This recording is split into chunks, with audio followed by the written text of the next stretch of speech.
jueves 6 de abril a las 4 de la tarde estamos todos convocados al lanzamiento del Centro de Pensamiento de Ecología Política. Este es un momento dramático y extraordinario de la vida de nuestro país. Esperamos que con sus propuestas, con sus ideas, con las soluciones que entre todos colectivamente podamos aportar, resolvamos de una vez por todas esta grave crisis que afronta nuestra nación. Bienvenidos todos al lanzamiento de nuestro Centro de Pensamiento.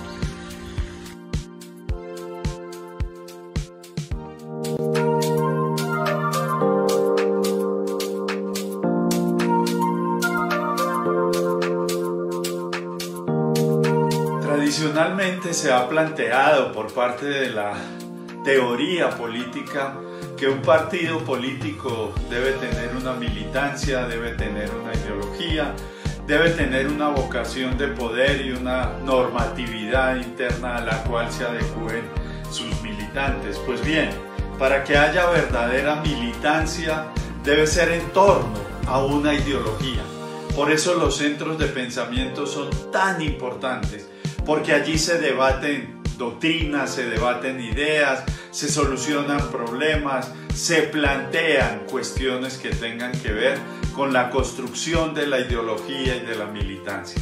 De ahí la importancia de un centro de pensamiento para que existan verdaderos partidos políticos y no montoneras de gente.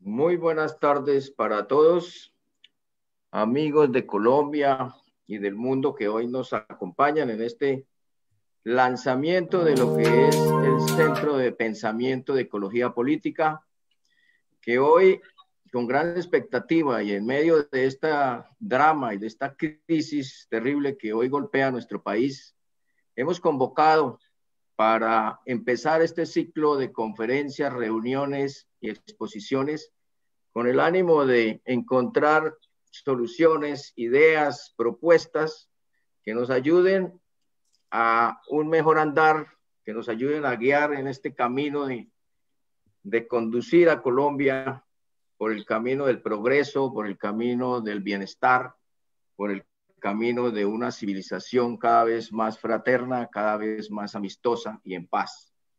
Hoy vamos a empezar entonces este lanzamiento del Centro de Pensamiento, en primer lugar, con el saludo del director del DNI, quien patrocina este trabajo. En segundo lugar, vamos a presentar a los panelistas del día de hoy. Tenemos la grandiosa oportunidad de compartir con una líder muy querida de todos los colombianos y del mundo entero, con la doctora Ingrid Betancourt, nuestro compañero Antonio Navarro, presidente vivo de la Asamblea Nacional Constituyente del año 1991 y el director de nuestro Centro de Pensamiento, presidente del Centro de Pensamiento, el doctor Jorge Eduardo Londoño Ulloa, senador de la República. Igual también nos acompaña hoy un saludo muy especial a nuestro director del partido, Rodrigo Romero,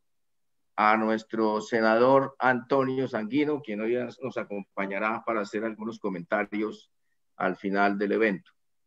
Entonces, en primer lugar, vamos a darle la bienvenida para un saludo al doctor, ¿dónde se me encuentra? Francisco Herrero. Espera, doctor Francisco. Doctor Carlos Ramón, muchísimas gracias. Muy brevemente, solo saludar a las autoridades del Partido Verde, de la Alianza Verde, al doctor Antonio Navarro, al doctor Jorge Eduardo Londoño, a Jaime Navarro, al doctor Carlos Ramón, que ya lo saludé, a la doctora Samira González y a nuestra invitada de esta actividad también, la doctora Ingrid Betancourt. Es una oportunidad que yo creo excelente. En situaciones como la que estamos viviendo en este momento, los partidos políticos tienen que reforzar su relación con la ciudadanía a través de las propuestas, a través de la idea, a través de compartir soluciones para los problemas que está enfrentando el país. Y eso es justamente lo que hacen los institutos de pensamiento, es reflexionar en un espacio profesional, en un espacio técnico y en un espacio político en el cual se puedan hacer propuestas para el corto, para el mediano y para el largo plazo.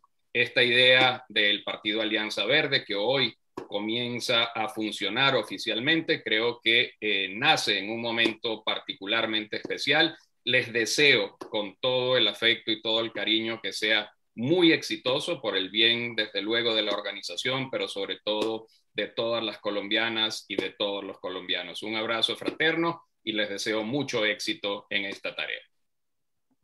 Muchas gracias, doctor Francisco. Estamos en un momento difícil de nuestra vida política nacional, pero del mundo entero. Yo creo que estamos, como dicen algunos politólogos, en una crisis de la civilización. Y hoy esto es lo que nos convoca en este centro de pensamiento, a aportar las ideas frente al drama que hoy vive el mundo entero. Hoy estamos, como dijo el Papa Francisco, en la crisis más alta de lo que se denominó el neoliberalismo, un modelo egoísta por excelencia, concentrador de la riqueza y del poder, que no pudo resolver los grandes problemas de la humanidad y que acentuó la desigualdad de los seres humanos en el planeta. Estamos frente a una crisis climática que nos tiene al borde de la extinción de esta civilización. Si no, según los científicos, si no actuamos con celeridad antes del 2030, no tenemos resultados fuertes, resultados reales, nos veremos ya abocados, ya no siquiera a detener el cambio climático, sino a buscar un plan de emergencia para sobrevivir como especie. Y por otra parte, en Colombia estamos viviendo una crisis definitivamente que tiene con los pelos de punta al mundo entero. La crisis reflejada en este paro nacional con un saldo de muerte, de violencia, de agresión de las Fuerzas Armadas a los manifestantes, de vándalos que se aprovechan también de esta situación de caos que hoy estamos tratando de resolver toda la clase dirigente colombiana, el gobierno, todos asumiendo esa responsabilidad. Por lo tanto, este foro, por supuesto, no puede ser ajeno a esa realidad y aspiramos que aportemos luces al respecto. En el día de hoy, entonces, para iniciar, yo quisiera entonces presentar, en primer lugar, a nuestra invitada especial, a la doctora Ingrid Betancourt, que la mayoría de los colombianos ya conocen. Ella es bogotana de nacimiento, también es ciudadana francesa, es politóloga, asesora del Ministerio de Hacienda y de Comercio Exterior, fue representante a la Cámara, fue senadora de la República, fue candidata presidencial en aquella época difícil en que fue secuestrada por las FARC y duró prácticamente 6, 7 años, si no estoy mal, en el cautiverio. Igualmente fue la primera, y es lo más importante que queremos resaltar en el día de hoy, fue la primera fundadora de un partido verde en Colombia, fundadora del Partido Verde Oxígeno, para promocionar todas las tareas en el país sobre defensa del medio ambiente, los derechos humanos y la lucha contra la corrupción. En febrero de 2002 fue secuestrada por las FARC, que la mantuvo cautiva durante 6 años y medio. Igualmente, ha recibido varios premios importantes por su trabajo y su compromiso con la paz y los valores democráticos, como el de la Legión de Honor de la República de Francia, el Premio Príncipe de Asturias de España, el Premio Grimson Cavour de República de Italia, el Premio Women the Year de Award de Austria, el Premio Feminist de Corps de Canadá, y ha realizado múltiples publicaciones como dirigente política, pero principalmente como humanista, quien en esa calidad, creo yo, y como líder de esta nación, hoy nos acompaña. Entonces, le damos la palabra en primer lugar a nuestra querida Ingrid Betancourt. Bueno, pues yo quisiera primero agradecerles a todos ustedes el que me hayan invitado al lanzamiento de este Centro de Pensamiento de Ecología Política y Justicia Social.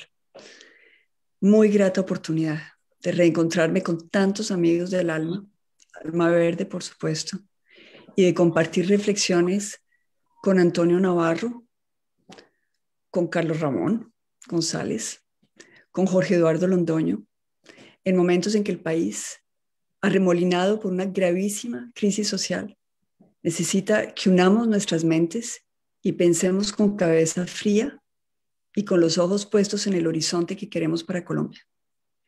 Estamos viviendo en Colombia, y yo creo en el mundo, un punto de inflexión. Por eso el lanzamiento de este centro cobra particular importancia. Por un lado, la consolidación del acuerdo de paz y las tensiones sociales generadas por la pandemia nos obligan a defender un país donde todos los colombianos se sientan incluidos.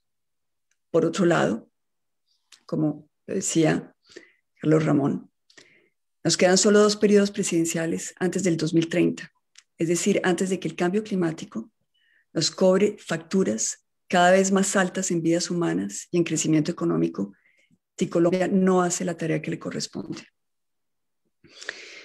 Cuando empezamos hace más de 2 décadas en Colombia a hacer política verde, nuestra reflexión quedaba sofocada por el ruido de las balas, el desorden de la corrupción y el espejismo de un desarrollo económico sin límites.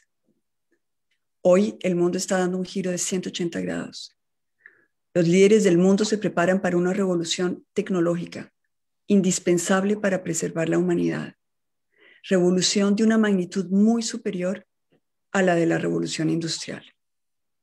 Esta vez, el meridiano de la historia pasa por la ecología. La revolución es verde.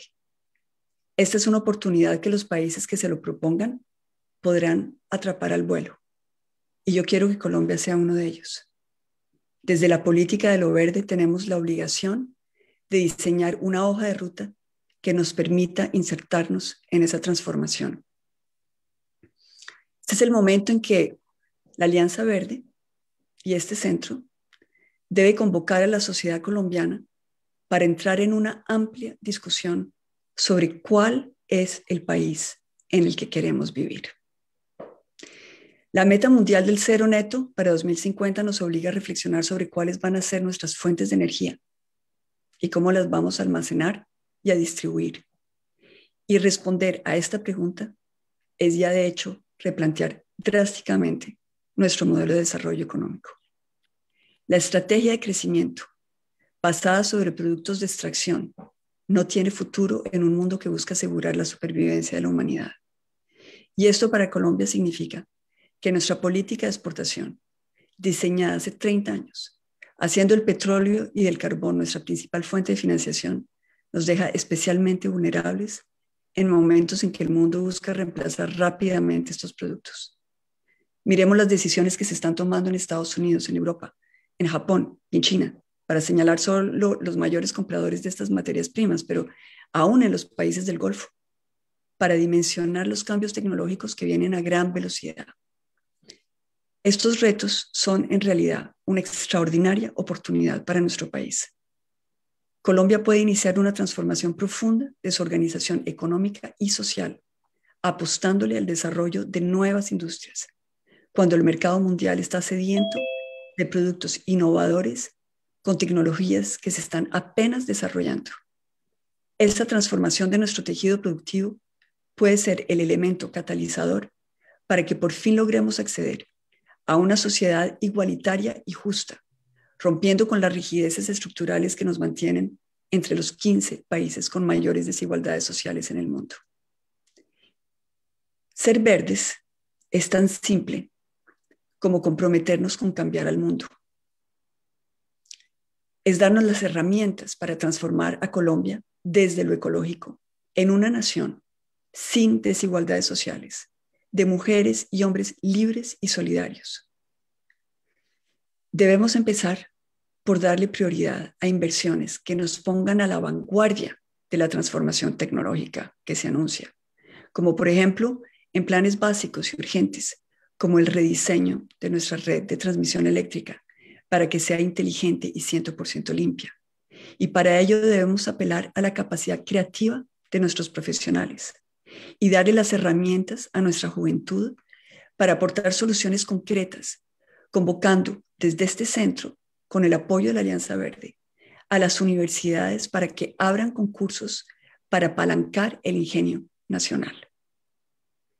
De igual manera debemos definir cómo queremos movilizarnos individual y colectivamente y cómo vamos a adecuar nuestra infraestructura para ello. Somos una población joven, los índices de pobreza están disparados y nuestra geografía nos obliga a pensar por fuera de los marcos establecidos. Nuestras soluciones deben ser nuestras, para nosotros, pero debemos tener la ambición de insertarnos en los mercados mundiales, en particular en la producción de vehículos eléctricos y con tecnologías de última generación. El vehículo de propiedad y de tiempo compartido está por inventarse. Y los vehículos utilitarios que cumplan con los requisitos del cero neto no han llegado al mercado a pesar de una demanda mundial creciente. Hemos visto ingeniosos ejemplos de aviones eléctricos que le han dado la vuelta al mundo sin necesidad del respaldo de grandes multinacionales. Desde el esfuerzo verde podrían salir proyectos de ley que nos permitan constituir fondos con financiación del Estado, que estimulen este tipo de investigación y desarrollo en los campos que tengan mayor incidencia para transformar a nuestra sociedad en una nación ecológicamente próspera. Nuestra reflexión debe también centrarse en qué y cómo queremos consumir.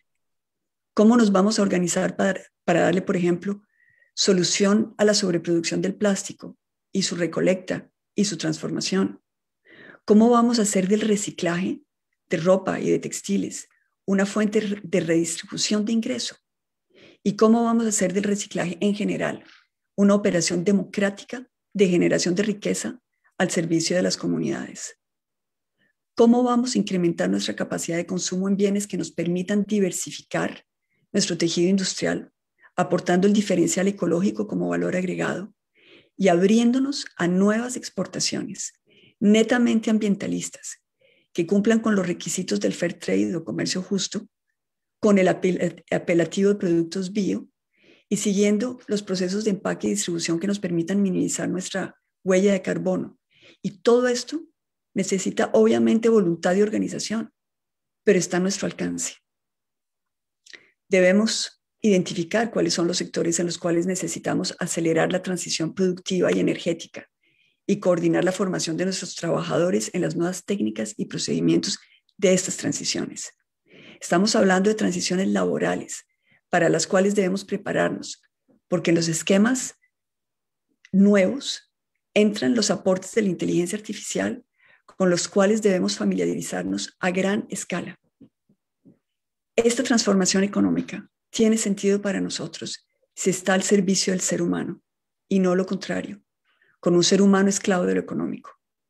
Nuestro objetivo debe ser siempre el de buscar los equilibrios macroeconómicos que nos permitan financiar el acceso a lo básico en salud, nutrición y educación para garantizarle a cada mujer colombiana y a cada hombre colombiano una vida digna, preparando a nuestra población para pasar de ser un país descuadernado a volverse una gran nación. Esto nos lleva, por sobre todo, a resaltar la importancia de la revolución educativa, a la cual debemos entregarnos para preparar al ciudadano y a la ciudadana del siglo XXI en un marco ético que integre la responsabilidad social y la responsabilidad ambiental y que los haga a ambos socios de la paz política, la paz económica, la paz social, la paz racial y la paz de género. Estamos llamados a cumplir con la tarea de crear sinergias entre nuestras universidades y nuestras empresas, sinergias apoyadas por nuestras instituciones para acelerar estos procesos. Para ello es necesario crear un consenso básico sobre estas transformaciones y para que sean posibles es necesario fortalecer nuestras instituciones democráticas. Sin instituciones legítimas, con credibilidad y fuertes, dentro de un orden democrático, será difícil caminar este camino juntos, pues por encima de las oportunidades económicas que se nos van a presentar y que debemos poder distribuir entre todos de manera equitativa, el Estado debe garantizar lo que todavía en Colombia no está garantizado, es decir, el respeto a la vida, a la libertad, a la propiedad privada, el derecho a la seguridad y el amparo de la justicia. Estamos pues viviendo el punto de inflexión histórica que muchos verdes estábamos esperando. El mundo empezó a movilizarse. Debemos pues nosotros llegar preparados a esta cita con la historia. Desde este centro de pensamiento, desde la Alianza Verde, es propicio hacer el inventario de las fuerzas con las que cuenta Colombia, empezando por invitar a los colombianos que tengan ideas o capacidades profesionales o tiempo y compromiso para que participen en una primera encuesta nacional que lance la reflexión sobre cuál es el país que queremos y para el que debemos prepararnos. Las redes sociales nos permiten hacer hoy lo que hace años era solo un sueño: poner a Colombia a pensar por Colombia. Espero que desde este foro del Verde Esperanza, podamos trascender la polarización en la que sigue cautiva nuestra Colombia. Todos estamos sintiendo que es el momento de mirar hacia adelante, sin espejo retrovisor y con compasión. Aquí y ahora podemos darle a nuestros compatriotas las herramientas para volver a creer que estamos cumpliendo nuestra cita con el futuro, porque el futuro será verde o no será. Gracias. Muchas gracias. Muchas gracias, de verdad, por esas extraordinarias palabras, muy inspiradoras, Ingrid. Damos la palabra enseguida a nuestro querido presidente, a Antonio Navarro.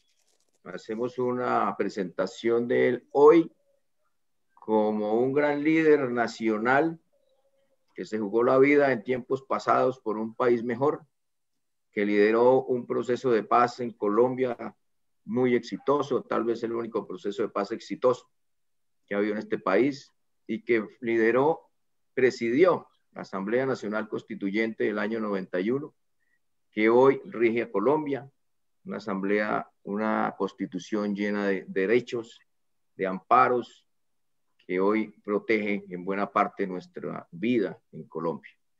Posteriormente fue alcalde, senador, representante, ministro, bueno, todos los cargos tal vez importantes de este país y la experiencia acumulada, Antonio, hoy respaldan una hoja de vida brillante de un hombre íntegro y del cual nos sentimos orgullosos. Entonces, Antonio tiene la palabra. Bueno, un saludo muy especial a todos los que están siguiéndonos a esta hora, a todas y a todos. Y vamos a hacer una referencia a 5 puntos principales de manera breve. 5 puntos que son 5 prioridades programáticas y de prioridades de trabajo para la Alianza Verde. En primer lugar, una urgencia. El COVID-19 en los últimos 12 meses ha producido unos daños impresionantes a la sociedad colombiana.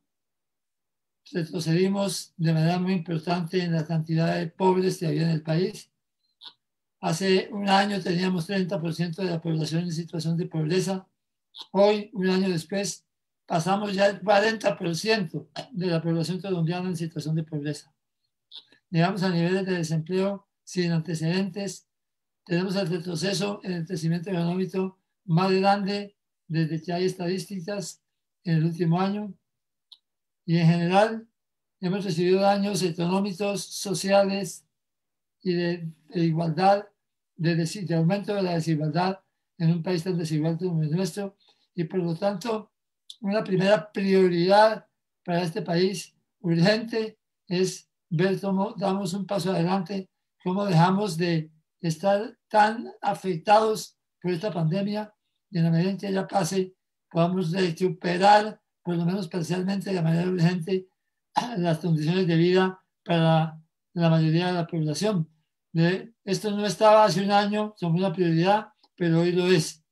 Los efectos negativos de la pandemia nos obligan en el corto plazo a tomar una serie de medidas urgentes en búsqueda de disminuir la desigualdad, de mejorar los ingresos, de mejorar la capacidad productiva y en general de recuperarnos de los daños tan graves que a esta civilización, como a muchas otras del mundo, les ha generado la pandemia que aún no termina con todos sus efectos negativos.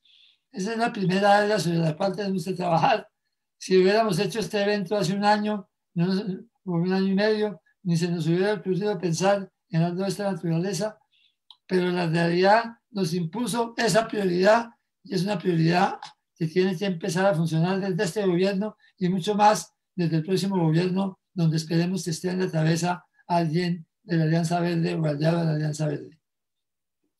En segundo lugar, y ya más de mediano plazo, Colombia tiene una dificultad enorme que es la desigualdad. La desigualdad colombiana es impresionantemente grande. Es el país, en términos de coeficiente de Gini, más desigual de América del Sur, el segundo más desigual de las Américas y uno de los 5 o 6 países más desiguales del mundo en términos de ingresos. Esa desigualdad no ha podido resolverse pese a tener una constitución con un propósito muy igualitario.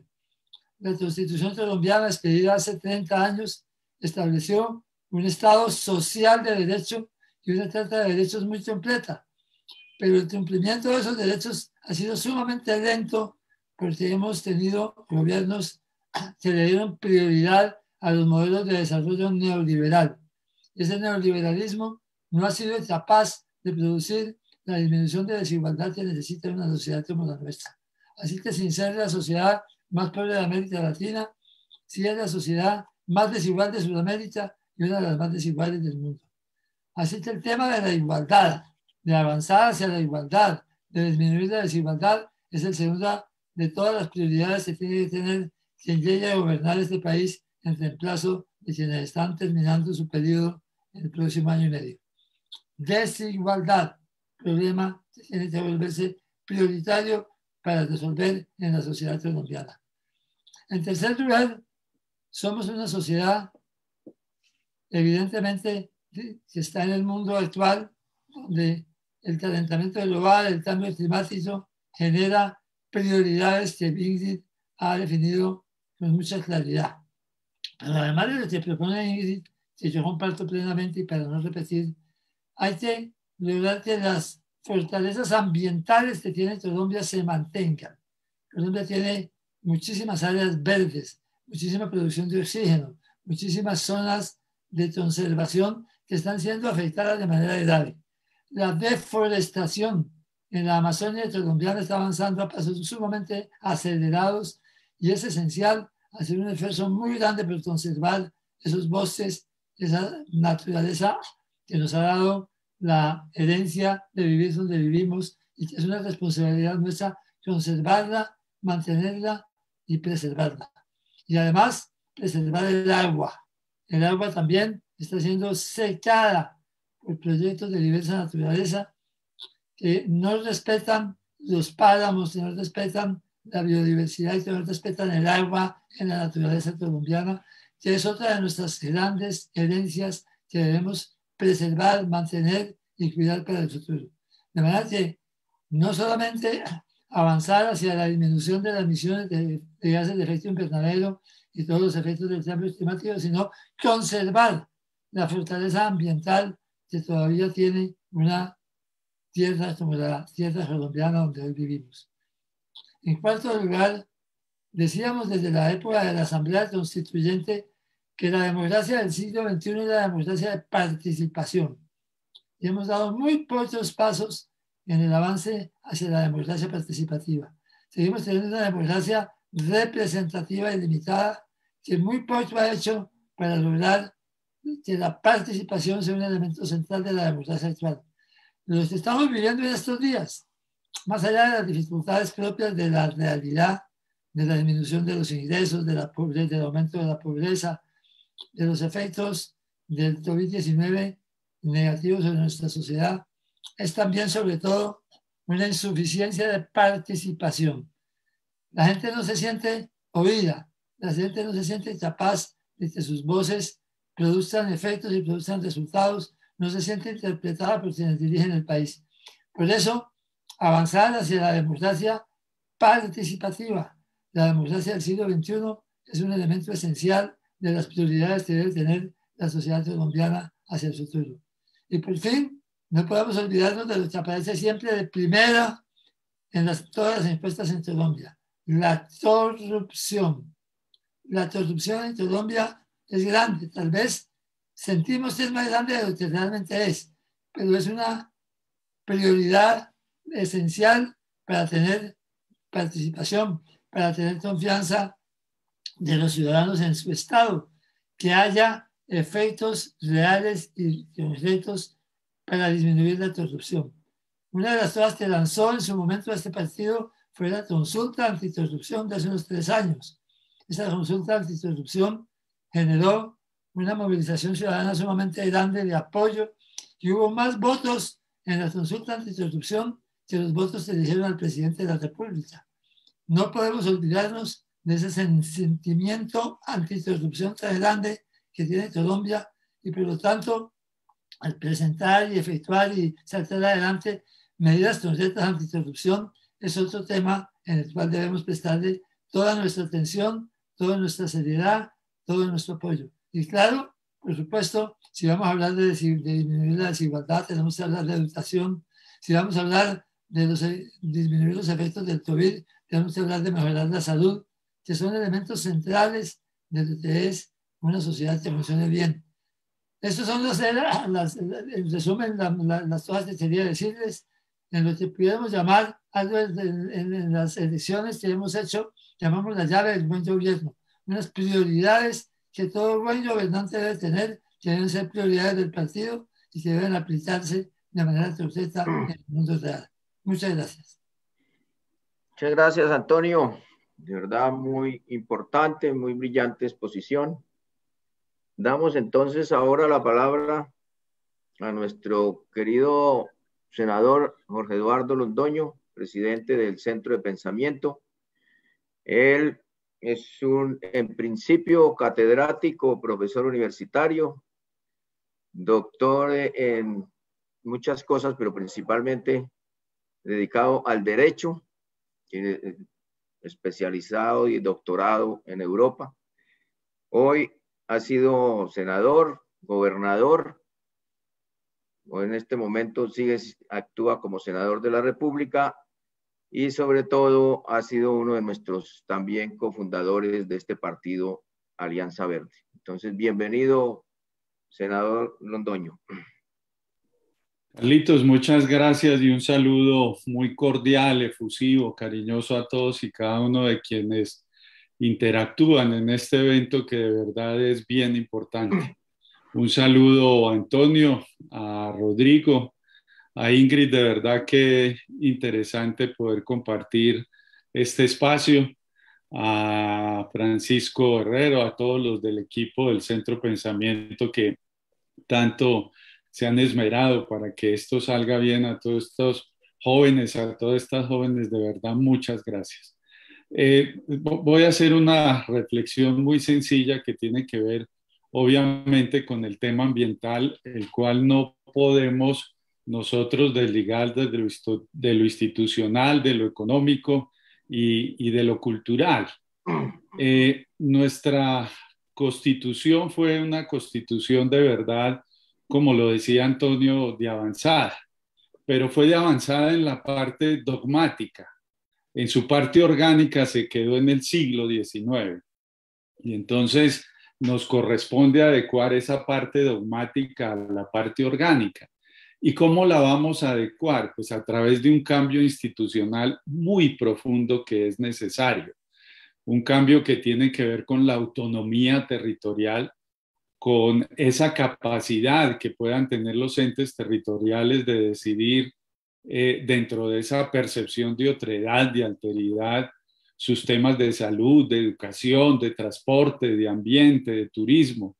No es posible continuar con este centralismo excesivo, exacerbante, execrable, que hace que todo se piense desde el centro y que la periferia no tenga la posibilidad de construir su propio contexto, su propio entorno, su propio futuro.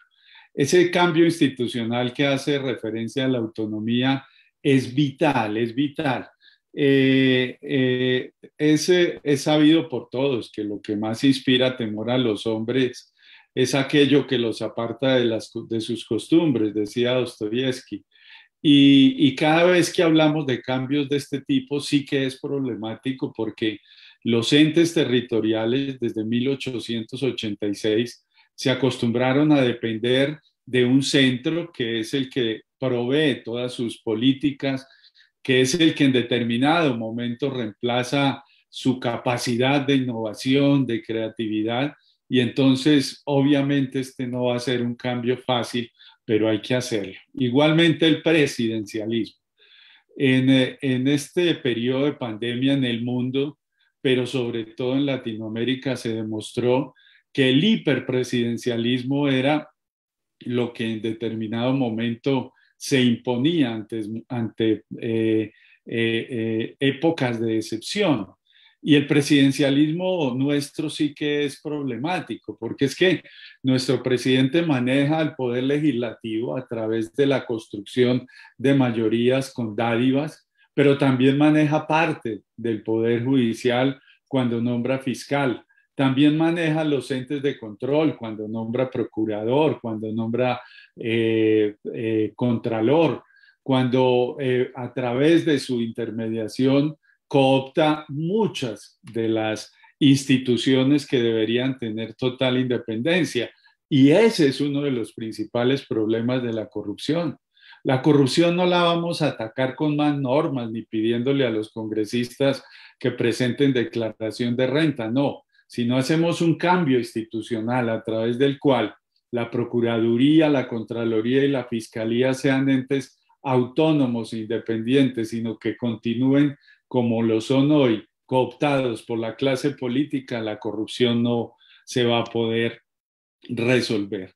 Y un sistema electoral que sea más justo, más democrático, que interprete mejor la realidad de los diferentes territorios y que tenga la capacidad de que quienes somos elegidos podamos hacer rendiciones de cuentas a través de, por ejemplo, distritos electorales, como lo ha propuesto John Sudarsky en varias ocasiones.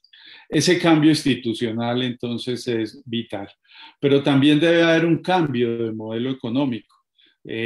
Yo estoy de acuerdo con la economía de mercado, pero si hay algo que ha caotizado y que nos ha puesto en crisis y frente a una pregunta ética es lo que está sucediendo. Uno no se explica cómo las farmacéuticas, muchas de ellas obtuvieron dineros para la investigación de vacunas y hoy, como si no estuviera sucediendo nada en la humanidad, pues prefieren el dinero a la vida de tantas personas, de tantas millones de seres humanos que están muriendo en el planeta. Y entonces esa economía de mercado perversa hace que prevalezca lo económico, el dinero, antes que la vida y los derechos fundamentales de los ciudadanos. Y eso es algo que ha pasado como si fuera normal. Por eso cuando el gobierno norteamericano coadyuva la posibilidad de que sean liberadas esas patentes, la única argumento, el contraargumento que tuvo es que no se podían liberar las patentes porque de pronto las farmacéuticas pueden terminar con su capacidad de innovación. Dios mío, eso es perverso.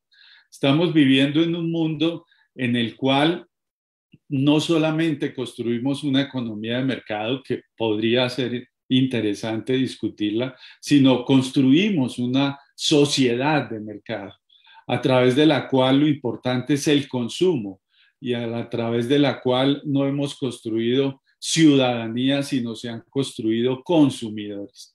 Ese cambio de modelo económico es importante.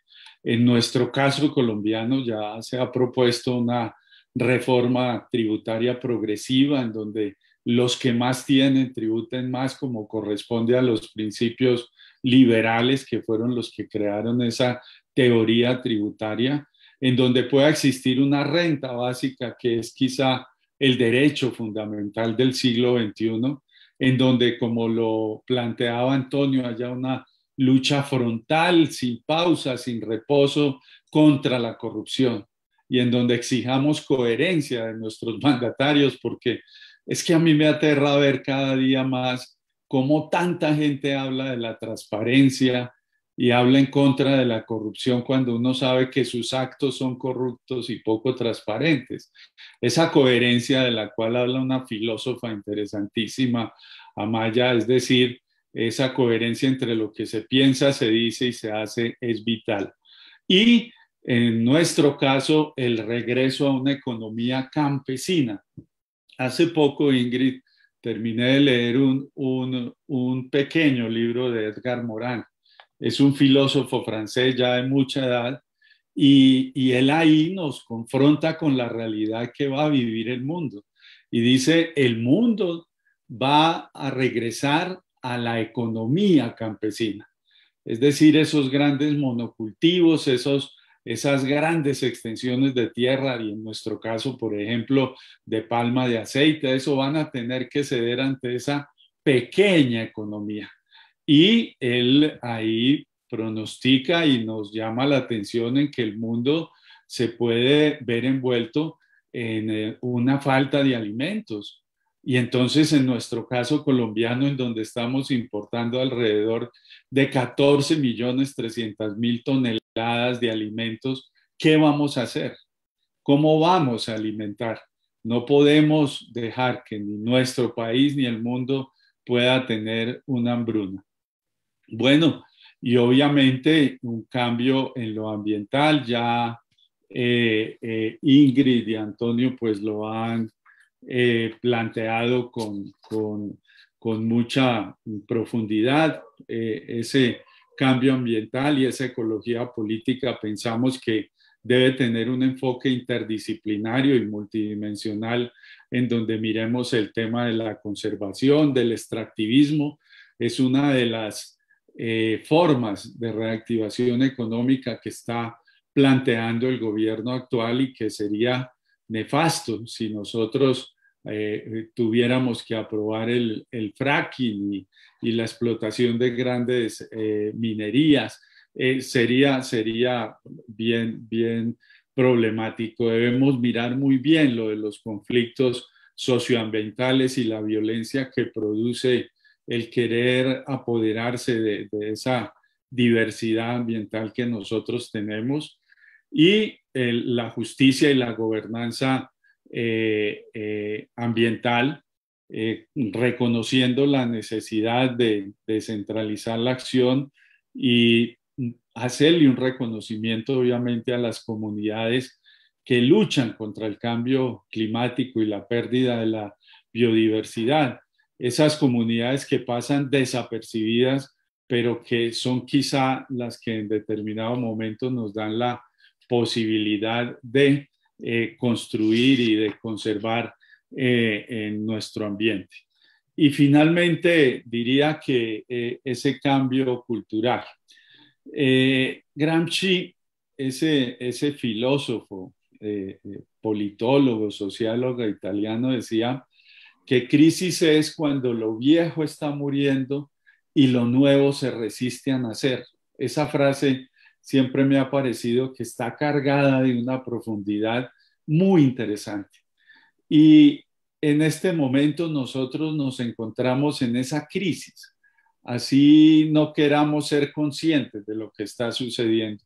Todas estas marchas, todo lo que hoy vemos en las calles, pues es producto obviamente de una pandemia, pero también de una historia acumulada que llegó al máximo y que ya colmó la copa y ha hecho pues obviamente que sean los jóvenes quienes lideren todos estos procesos en buena hora. Ulrich Beck, ese sociólogo alemán, o Byung-Chul Han, ese sociólogo y filósofo coreano, Zygmunt Bauman, ese filósofo polaco-inglés, hablan de cómo van a ser las sociedades o cómo iban a ser. Ulrich Beck dice que vivimos en una sociedad del riesgo, a través tenemos que estar evitando la catástrofe. Y él pues le dedica gran parte de su teoría al problema ambiental. Byung-Chul Han habla de la sociedad del miedo y Zygmunt Bauman habla de la sociedad líquida, es decir, habla de la desesperanza, de eso que hoy carcome casi que la mentalidad y la forma de comportamiento de los seres humanos. Hace unos años la ONU hacía un estudio y veíamos cómo por primera vez, desde que se estaban haciendo esos estudios, muchos años, los padres de hoy creen que sus hijos van a estar peor que ellos. Por lo general, cuando se hacían esos estudios, nosotros creíamos que las futuras generaciones iban a estar mejor que nosotros. Hoy no. Y entonces esa desesperanza hay que, como lo dice Derrida, deconstruirla. Hay que procurar construir una nueva forma de pensamiento a través de la cual nosotros volvamos a creer en el futuro. Y para eso tenemos que volver a esa vieja teoría de la construcción de ciudadanos a través de la construcción de repúblicas, es decir, en donde la ética vuelva a recuperar el valor que antaño tuvo. Yo terminaría diciendo que no estamos en un tiempo de cambios, estamos en un cambio de tiempos y eso nos debe hacer reflexionar para construir, pero sobre todo para tener la capacidad de innovación y para tener la capacidad de despegarnos de toda esta institucionalidad que ya es una institucionalidad caduca, que es una institucionalidad que no corresponde a lo que hoy por hoy el mundo necesita.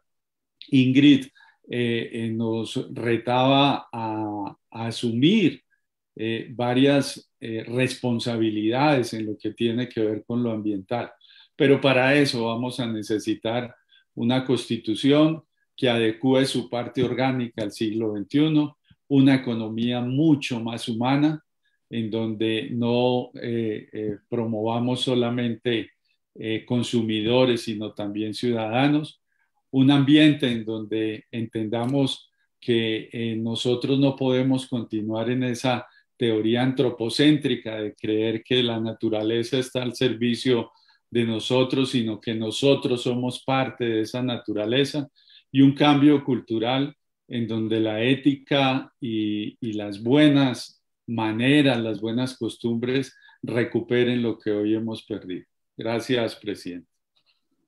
Gracias, senador Londoño. Hoy estamos en un momento crítico, estamos frente a un gobierno incapaz de resolver los problemas de nuestro país. Esta coyuntura nos obliga necesariamente a referirnos a lo que está sucediendo en Colombia.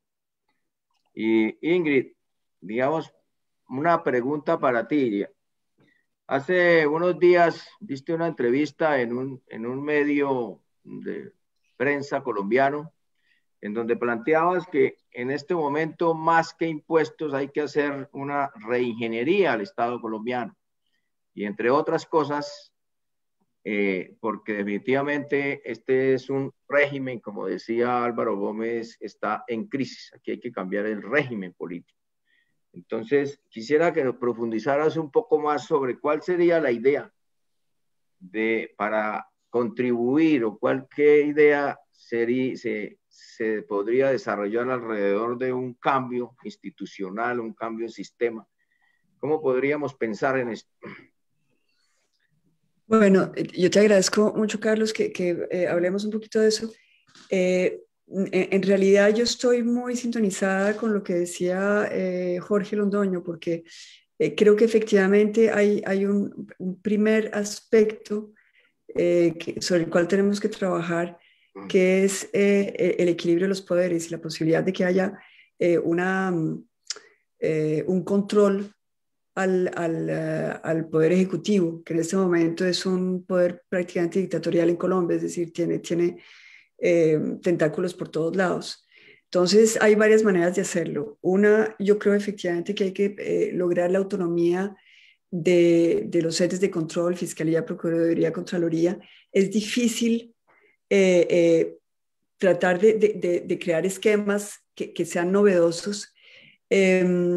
Y hay ideas que uno puede recoger de otros países y hay que adaptarlos a Colombia, obviamente. Uno pensaría que por lo menos en lo que es Fiscalía y Procuraduría, serían las mismas cortes las que deberían independientemente escoger una terna que les permita a partir de la cual se pueda escoger las cabezas de estas instituciones.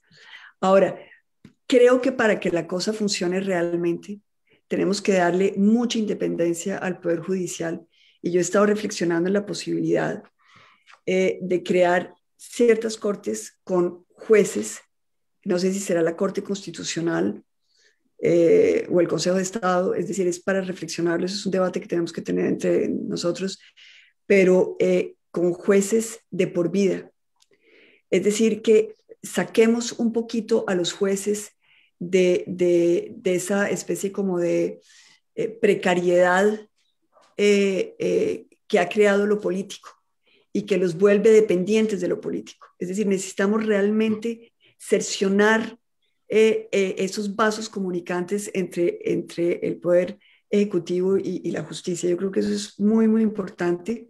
Hay que reflexionar, hay varios métodos para hacerlo, pero eso me parece indispensable. Ahora, la otra cosa es la relación entre el Ejecutivo y el Congreso.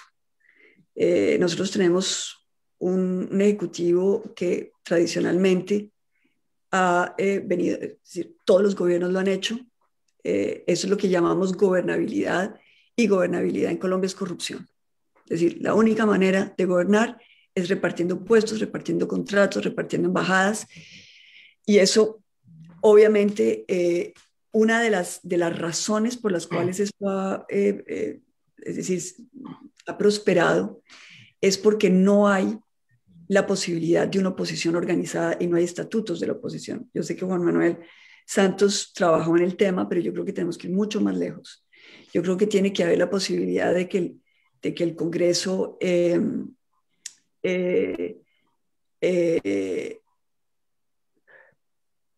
le pida la renuncia al presidente y lo renuncie. Es decir, son esquemas en los cuales, es decir, tienen que haber posibilidades extremas en que eso se dé, porque el hecho de que haya ese riesgo obliga al Poder Ejecutivo a mantener una línea. Pero para que eso funcione necesitamos una oposición organizada, porque si la oposición también se corrompe y se deja comprar, entonces para eso también se tienen que dar garantías. Y ahí es donde tenemos que pensar mucho cómo vamos a hacer esos equilibrios. Hay sistemas en los cuales la balanza entre el Ejecutivo y el Congreso se da es por posibilidad de revocatoria mutua. Entonces, tanto el Congreso puede revocar al presidente como el presidente puede revocar al Congreso. Entonces, ese jaque ahí creo que es interesante porque obliga a una seriedad, obliga a un respeto. El Ejecutivo nunca ha respetado al Legislativo en Colombia. Simplemente es una cámara de registro que nos cuesta mucho porque obviamente, y este es otro problema que tenemos que enfrentar, que es es decir, los poderes en Colombia que no son los poderes institucionales. Por ejemplo, los poderes económicos. Es decir, en Colombia, los que financian las campañas políticas son los dueños de la política económica en el país. Entonces, la gran doliente de todas las políticas de gobierno es siempre la cartera social. Por una razón muy sencilla, es que la cartera social no tiene doliente. Es decir, nadie está detrás del presidente o detrás de un ministro a defender el derecho de la fulana que no pudo, que no tuvo acceso a salud, o del niño que no tiene cupón en la escuela, o de los problemas de vivienda.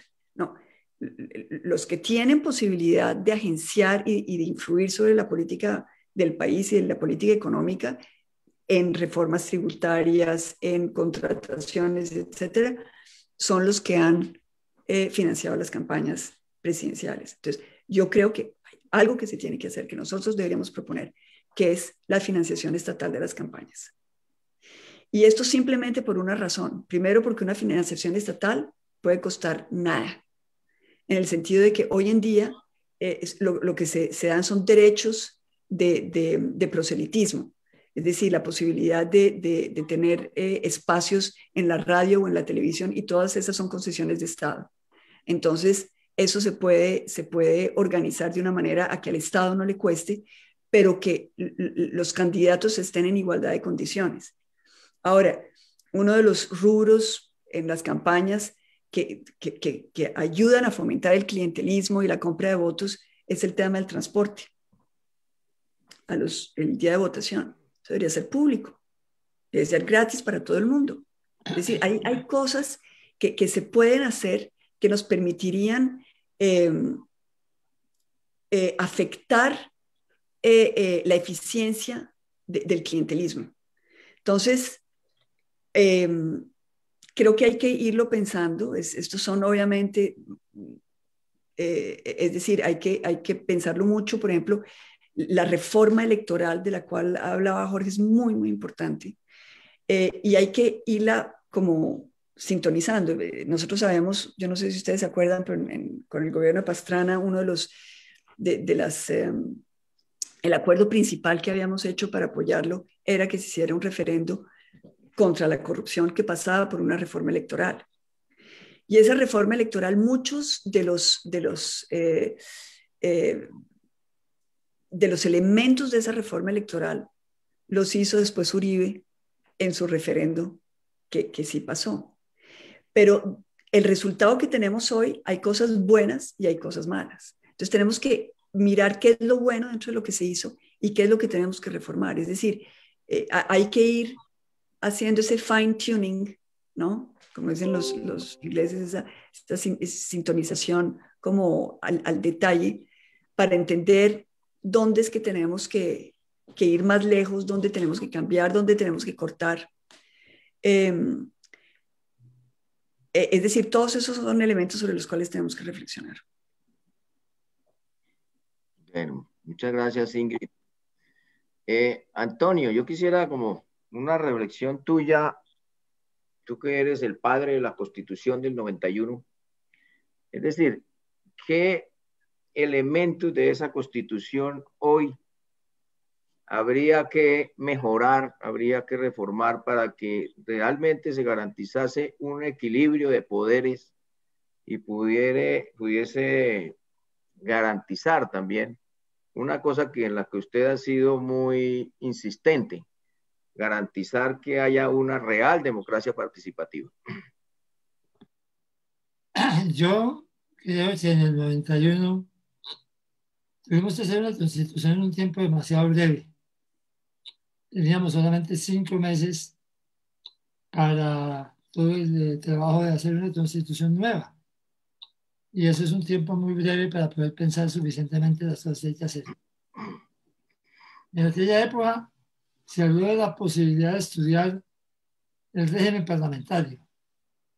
El régimen parlamentario establece un tipo de relaciones muy específicas entre el Ejecutivo y el Legislativo. Para poder tener legislativo hay que tener mayoría en el, ejecutivo hay que tener mayoría en el legislativo. Intentamos reflexionar si eso pudiera aplicarse a la situación colombiana, pero no tuvimos tiempo suficiente y tuvimos que descartarlo.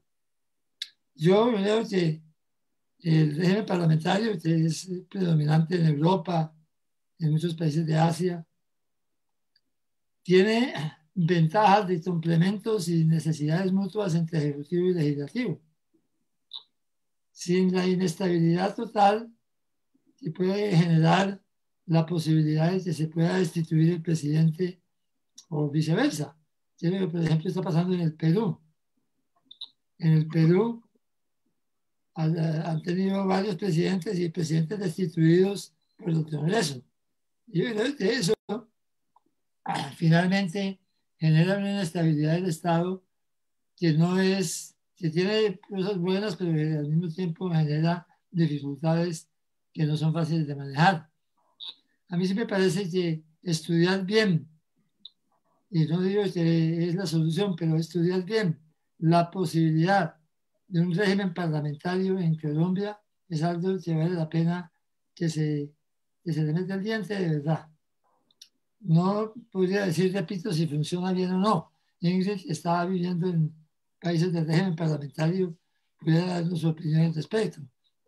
Pero ahí hay un tema en el que esa relación que tiene que ser muy importante y constructiva entre el legislativo y el ejecutivo tiene una forma específica de correlación y de necesidad mutua que va más allá de la mermelada o de la repartición de puestas al cambio de votos en el Congreso.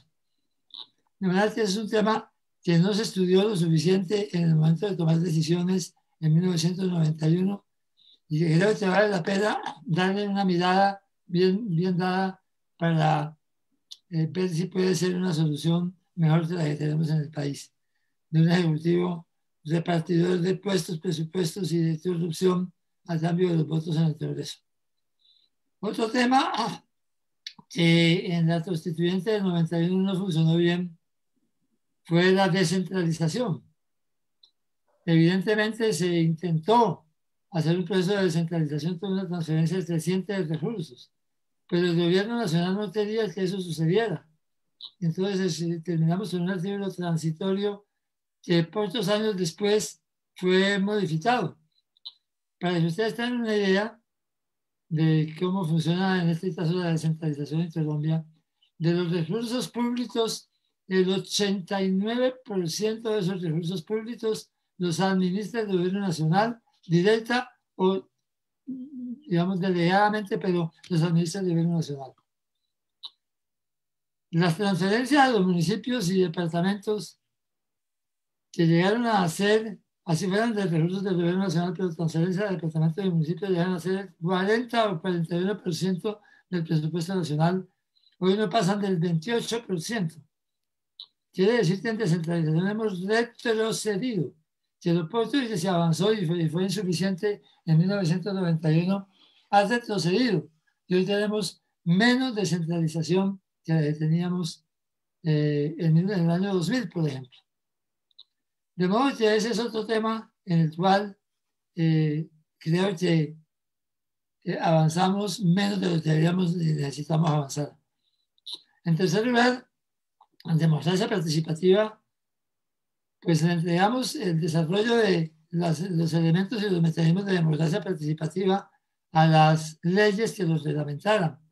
El artículo 103 de la Constitución establece una serie de mecanismos de democracia participativa, el plebiscito, el referéndum, la consulta popular, la revocatoria del mandato.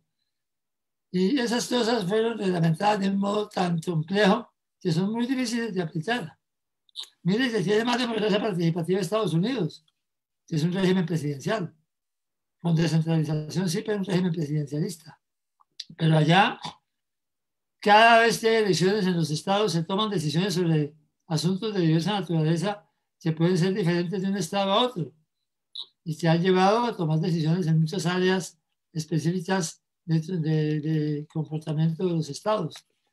Creo que ahí entonces es necesario que se revisen los mecanismos de participación que hay en la Constitución y sobre todo las leyes que reglamentan su aplicación para hacer posible que esos mecanismos de participación sean más efectivos y más eficaces. Se ha dicho mucho, hablando de otro tema, pero de la Constitución del 91, ya nos metimos en el asunto, que la Constitución es neoliberal. Eso no es cierto.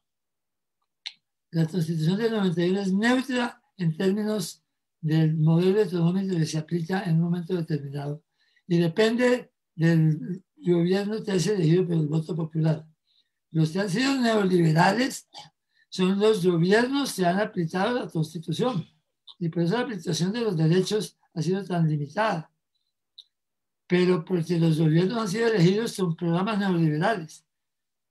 La Constitución en términos de desarrollo, del modelo de desarrollo económico es neutra.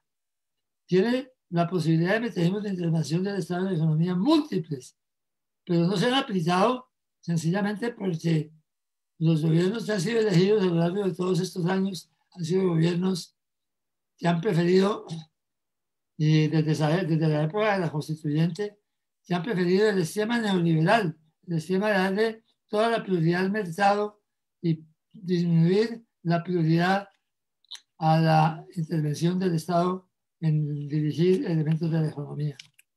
Y eso se nos refleja hoy en los problemas que tenemos en salud, por ejemplo, y en otras áreas del desarrollo de los servicios sociales y de las políticas sociales del Estado. Y por supuesto, en los proyectos de desarrollo económico del país. De manera que si yo quisiera decir cosas que no hicimos bien, no tuvimos tiempo suficiente para estudiar a fondo lo que sería un régimen parlamentario en Colombia. No pudimos avanzar lo suficiente en descentralización, en democracia participativa. simplemente esbozamos los principios de democracia participativa, pero las leyes hicieron que ese esbozo se quedara en un esbozo muy poco útil y muy poco práctico. Y claro, no quiero decir que haya que hacer obligatoria mayor intervención del Estado en la autonomía, pero sí es esencial que el sistema electoral permita que haya otros que lleguen a gobernar este país. El sistema electoral colombiano, tanto como está, ha servido para que con un nombre u otro gobiernen los mismos desde hace 150 años. Los mismos son las mismas. Y por eso seguimos siendo tan desiguales, y por eso seguimos siendo tan ineficientes, y por eso seguimos siendo tan neoliberales. De manera que sí es indispensable también revisar el sistema electoral que está diseñado en las normas de la Constitución del 91. Muchas gracias, Antonio. Y por último, mi querido senador Jorge Eduardo, digamos, sobre estos temas que se comentaba Ingrid y Antonio, unas opiniones al respecto. A mí me parece que hay un tema muy de fondo y es el modelo. Yo sí creo que sí, el senador Londoño ha venido insistiendo mucho en la necesidad de un régimen político descentralizado, y por supuesto que uno al mirar las experiencias a nivel global, pues lo que se da cuenta es que el modelo casi ideal sería un régimen parlamentario el que garantice equilibrio efectivo de poderes y garantía de desarrollo y de crecimiento democrático. En principio, pues los parlamentos nacieron para eso, para dar un poder real, una voz real al pueblo. En aquel momento era una democracia participativa, que hoy tiene que desarrollarse, que hoy tiene que transformarse. Pero digamos, ¿cuáles podrían ser entonces las propuestas concretas o la propuesta concreta del senador Londoño para un cambio en el sistema? ¿Habría que insistir realmente en el régimen parlamentario?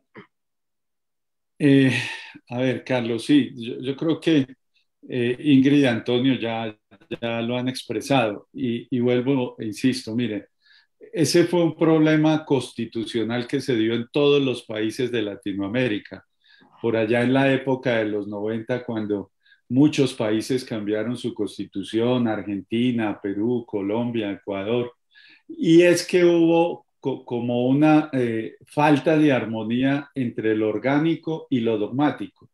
La Constitución del 91 en su parte dogmática es una cosa impresionante.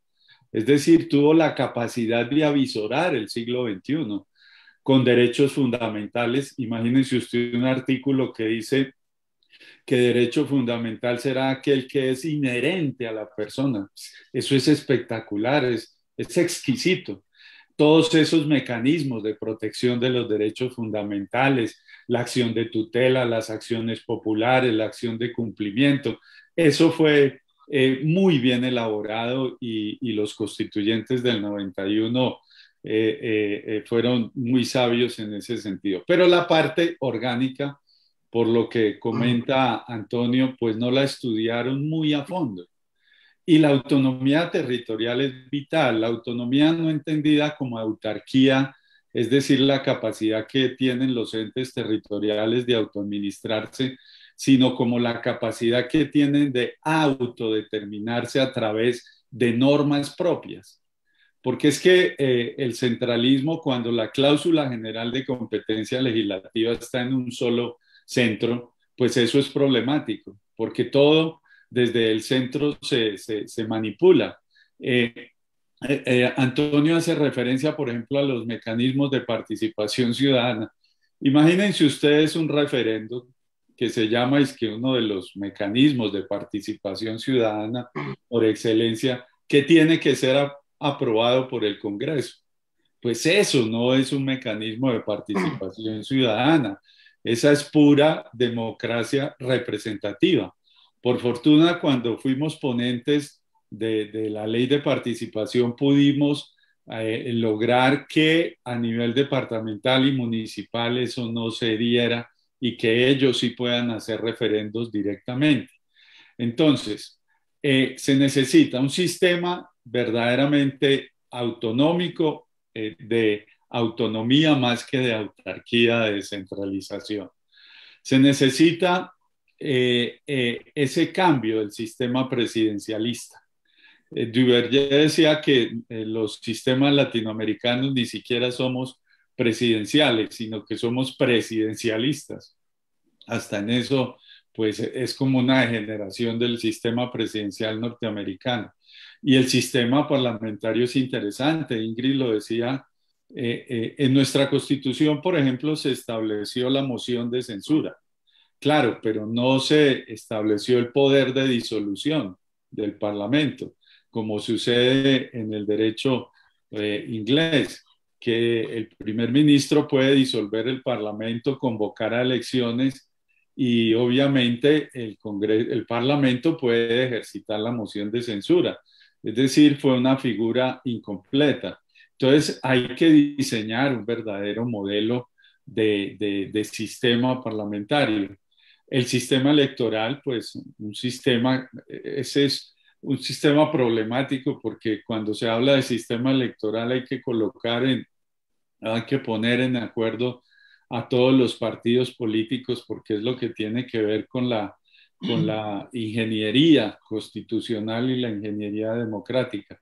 Pero yo pienso que si lográramos cambiar algo en el sistema, en lo autonómico, si lográramos cambiar el presidencialismo, lográramos discutir sobre el sistema electoral y lográramos insistir en que las instituciones de control no sean elegidas por el Congreso, me parece que avanzaríamos mucho. Es que es perverso que el procurador de la República lo elija el Senado. Eso no tiene sentido. O que el Contralor General de la República lo elija el Congreso. Hombre, no. Eso no es serio. No es serio porque los entes de control están, y ahí es donde está el verdadero problema de la corrupción. La corrupción ni siquiera está tanto en los entes territoriales, porque ¿quién nombra los procuradores regionales? Pues el Procurador General de la Nación. ¿Y cómo lo nombran? Pues por la coacción que ejercen quienes nombraron al procurador, que son los senadores. Y lo propio ocurre con el Contralor General de la República. ¿Y qué decir del Fiscal General de la Nación?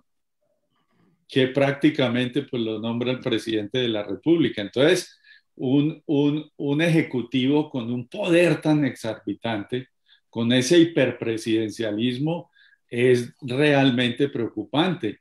Y eso es en época ordinaria, pero en época de excepcionalidad como en la que estamos, en donde un ejecutivo expide más de 200 y pico de decretos legislativos, reemplazó al Congreso durante todo un año, pues la división del poder de la que habló nuestro amigo Montesquieu no existe. No existe, está absolutamente opacada. Entonces, esos tres cambios, si lográramos esas cuatro cosas, poder ejecutivo, poder electoral, sistema electoral, participación ciudadana y lo que decía Antonio, algo de lo económico, pienso que con eso haríamos un gran revolcón institucional. Muchas gracias, senador Jorge Eduardo. Bueno, en este momento quisiéramos darle la palabra a nuestro querido senador Antonio Sanguino para que haga un saludo y algunas reflexiones al respecto de este foro, de este panel. Muchas gracias, Carlos Ramón, muchas gracias. Un saludo primero muy especial a Ingrid. Agradecerle por acompañarnos y por iluminarnos con su reflexión, un poco desde la distancia, pero también desde la cercanía del conocimiento que tiene del país y también desde la coincidencia con nuestras causas y con nuestros propósitos como fuerza política y como generación también. Saludar a Jorge Londoño, que siempre actúa no solo como un colega, sino como un maestro nuestro ahí en el Congreso. Un poquito más viejo que yo, por supuesto.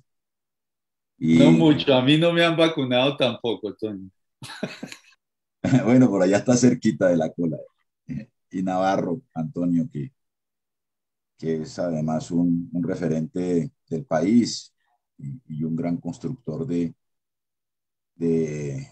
principal cambio que ha tenido la sociedad colombiana en los últimos 30, 40 años, que ha sido la Constitución de 1991. Yo quisiera traer un poco esta discusión y estas reflexiones de ustedes al momento que yo creo está enfrentando el país y que debe enfrentar al país en la próxima coyuntura electoral, en los próximos años. Ya, digamos, este gobierno un poco atrapado en sus insalidas, está con el sol a sus espaldas, ¿no?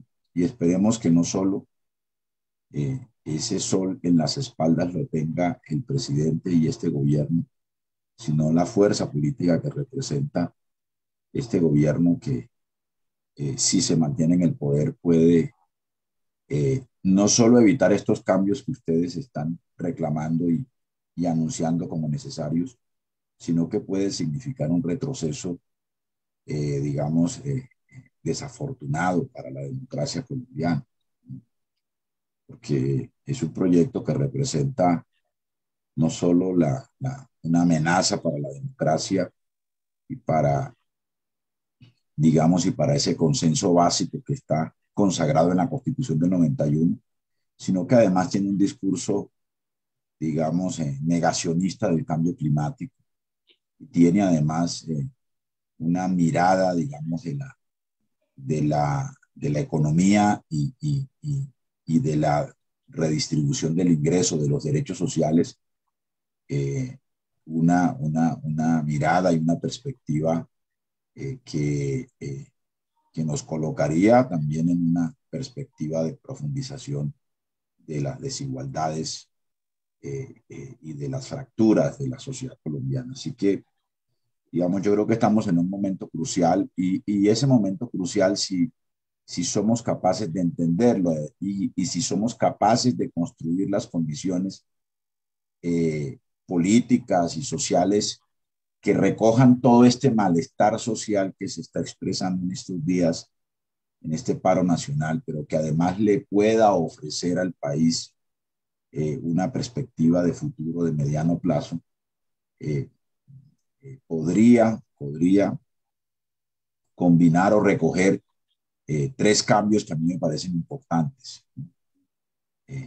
Jorge Londoño hablaba de tres cambios institucionales. Yo quiero ampliar un poco la perspectiva y plantear que un partido como la Alianza Verde y las fuerzas con las cuales nosotros tenemos enormes coincidencias en la orilla alternativa de la política colombiana, ayudada por tanques de pensamiento como el que pretende ser este centro de pensamiento de ecología política y otros centros académicos y de pensamiento político del país, podría, digo, articular tres cambios importantes. Primero, unos cambios institucionales, unos ajustes institucionales, porque la Constitución del 91, mal que bien, incorporó pilares fundamentales de la democracia liberal, de la democracia moderna, ¿no?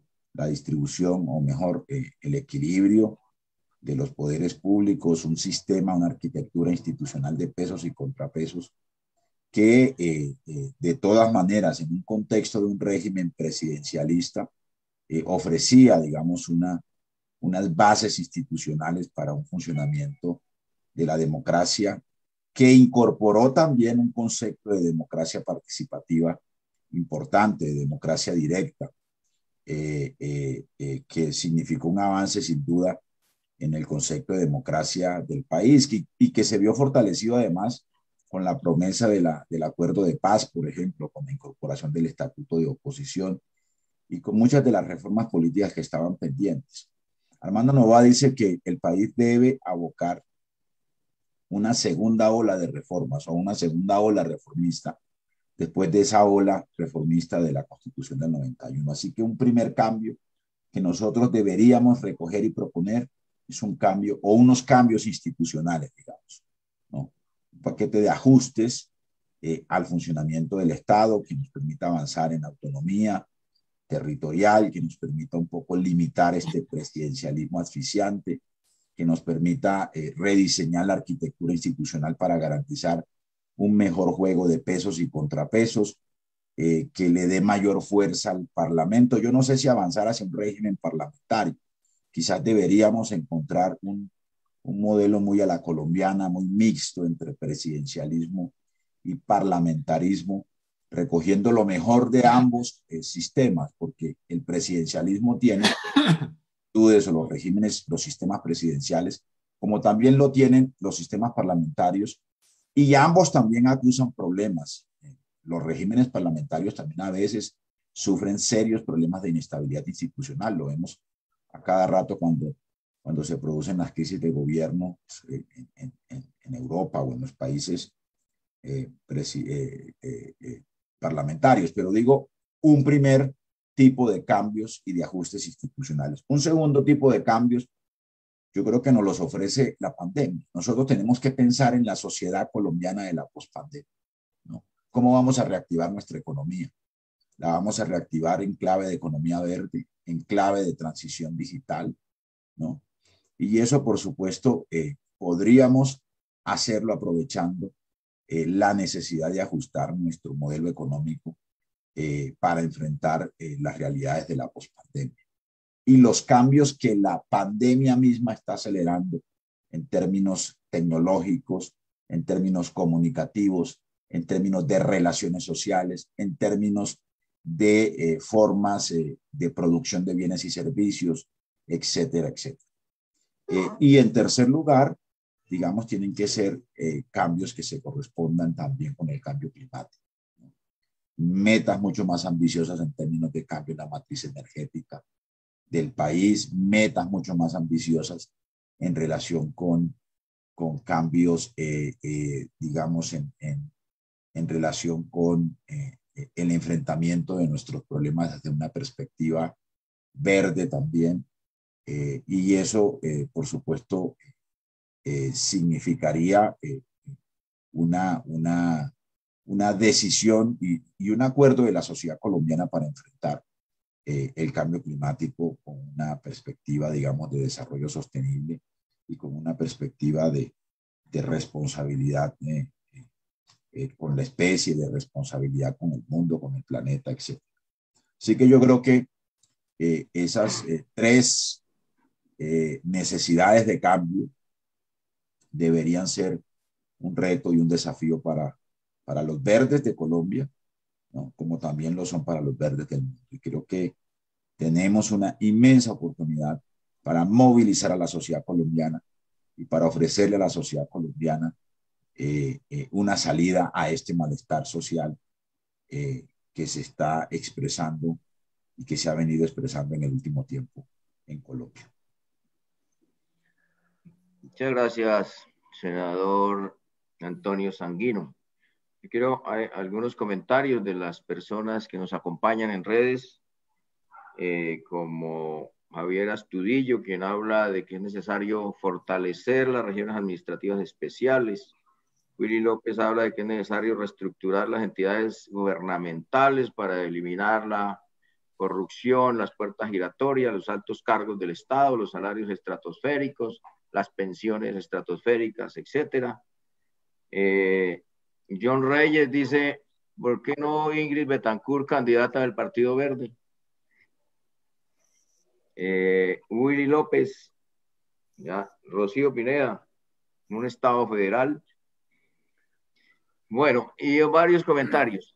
Yo quisiera en este momento un pequeño saludo a nuestro director ejecutivo y nuestra mujer también directiva del partido, Viviana Barberena. Entonces, nuestro director ejecutivo, Rodrigo Romero, un saludo, por favor. Gracias, Carlos. Sí, la verdad, pues para mí es un momento de emoción. Nosotros que fuimos 3 o 4 personas que fundamos este partido, y llegar a este momento en que para mí creo que es el salto mayor del partido en este momento. Cuando un partido se atreve a organizar un centro de pensamiento, es porque está realmente queriendo solucionar los problemas de ese país en donde se desarrolla ese partido. Hoy los partidos políticos a través de la historia pues han sido organizadores de elecciones y buscadores de votos. Pero si este partido da ese salto que en este momento se piensa dar y organiza este centro de pensamiento, para mí la verdad, repito, como fundador de este partido es muy, pero muy emocionante. No me voy a detener en las 3 disertaciones magníficas que hoy escucho, porque el centro de pensamiento arrancó no con pie derecho, arrancó disparado. Y obviamente quiero aprovechar para saludar a Ingrid, una de las personas que este partido ha sido el referente desde que nosotros arrancamos y lo fundamos. Usted fue nuestra inspiradora en lo que hoy es el Partido Alianza Verde. Quisiéramos tenerla acá en Colombia y esa es la invitación a que regrese a Colombia con nosotros a luchar con sus conocimientos y bueno, ¿por qué no con su candidatura? Porque es que hoy Colombia la necesita. Y ratificar que este partido, repito, debe diferenciarse de todos. Y esto que hoy está sucediendo en este momento es lo que hace que el partido Alianza se te diferencie de los demás, porque los demás hacen todo lo mismo, conseguir votos, conseguir curules, pero hoy, con estas cabezas que tiene el partido, pensadores, con toda la experiencia y produciendo ideas, la verdad, esto lo llena a uno de emoción. Carlos, usted que ha sido mi compañero desde que fundamos este partido, hoy con la fundación, con el arranque, con el despegue de este centro de pensamiento, se apunta a un gran hit. La verdad, felicitaciones y agradecimientos a todos los que nos han ayudado a crecer, los que nos han ayudado a un granito de arena para que hoy el Partido Alianza Verde sea lo que es. La verdad, muy satisfecho, muy alegre, muy emocionado con esto. Y Ingrid, muchísimas gracias por sus aportes.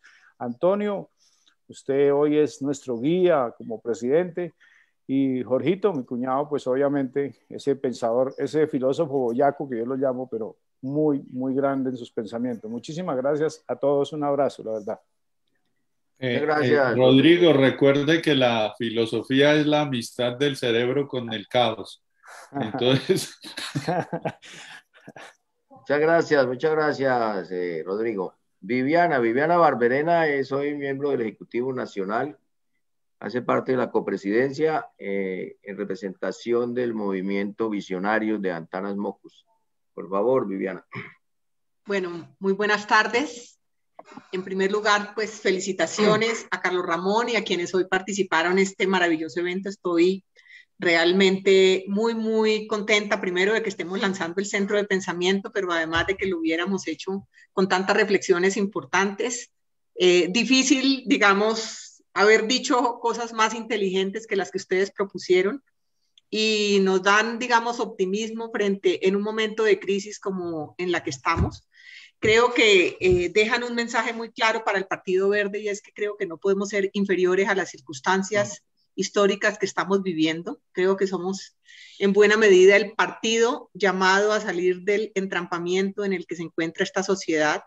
Creo que recuperando un poco el valor y el significado importante que tuvo la Constitución del 91, diría que hay que volver a construir un momento de optimismo democrático como el que nos dejó la Constitución del 91, que nos permitió avanzar realmente hacia la construcción de una sociedad que dialogaba en paz, que entendió que los derechos eran importantes. Ahora, 30 años después, pues el mundo ha cambiado y tenemos desafíos muy, muy grandes, como los que hoy ha planteado muy brillantemente Ingrid Betancourt, y también pues una revisión de algunas de las cosas que pareciera que toca volver a tocar de alguna manera de la institucionalidad, pero yo creo que también tenemos un desafío muy importante y es avanzar en el proceso de pedagogía y de cultura ciudadana.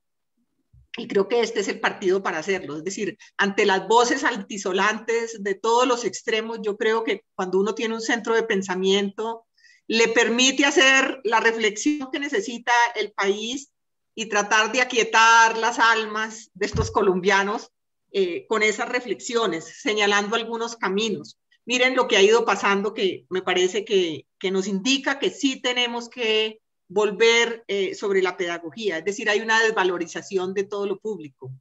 Se desvaloriza el Congreso, se desvaloriza en general el Estado, no se cree en nada, y creo que tenemos que empezar por enseñarle a la gente que, es decir, que tenemos cada vez que construir una mejor sociedad y un mejor Estado, pero que no podemos decir, bueno, entonces ahora el Congreso tampoco nos interesa.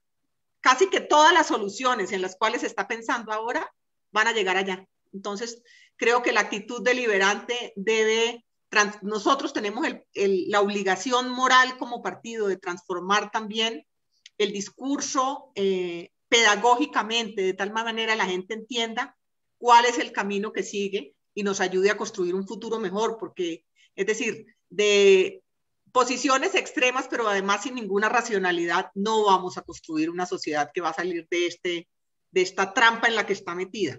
Entonces, yo creo que al centro de pensamiento, como lo dice Rodrigo, tenemos que darle la mayor importancia en el partido, porque solo producto de la reflexión, el análisis, la información adecuada, vamos a poder plantear cosas en la senda correcta para hacer una contribución al desafío que este país tiene al frente, que no es poca cosa, porque creo que, no sé si después de la época, con todas las cosas terribles que le han pasado al país, pero en un momento como este, realmente tal vez llevaba 50 años sin que sucediera un bloqueo de esta naturaleza tan profunda. Así que me lleno también de optimismo, me encanta que el Verde esté sentado en un momento como este, haciendo este tipo de reflexiones, pensando en grande, pensando este tipo de cosas y llenándonos de razones para avanzar en este proceso y para proponerle sobre todo al país que está expectante posibles salidas a la crisis que estamos viviendo, pero además no solo, digamos, salidas para el momento, no, salidas para el futuro que tenemos que construir. Entonces, de verdad, muchas gracias, muy iluminadoras las palabras de todos ustedes, y creo que sí, efectivamente nos quedan muchas cosas sobre las cuales tenemos que reflexionar. Gracias, Viviana. Bueno, por último, yo quisiera, como nuestros tres panelistas principales nos hicieran una última reflexión, pero sobre todo, Ingrid, ¿qué le diría hoy a los colombianos que hoy están en las calles, en las carreteras de Colombia, protestando por la situación de crisis que vive nuestro país? Un mensaje para ellos. Bueno,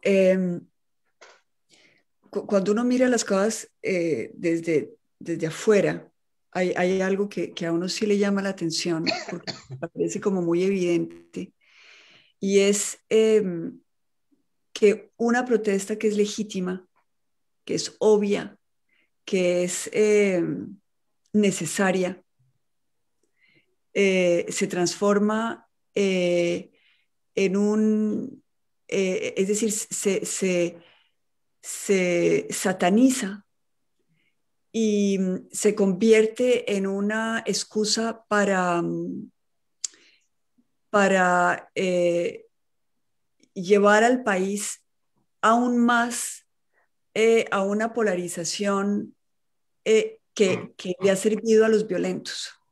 Eso es la reflexión de fondo, es decir, ¿cómo vamos a hacer para lograr que estos mensajes que son mensajes democráticos de reflexión, que es la voz de la gente, que está diciendo simplemente no le pasen la cuenta del COVID a la gente que lo perdió todo?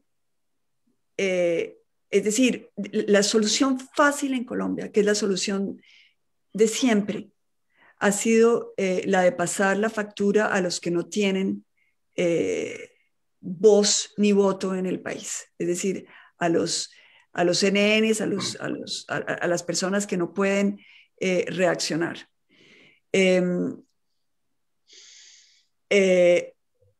yo creo que es decir, es una reacción de una profunda injusticia frente a un Estado que distribuye los favores económicos a través de reformas tributarias.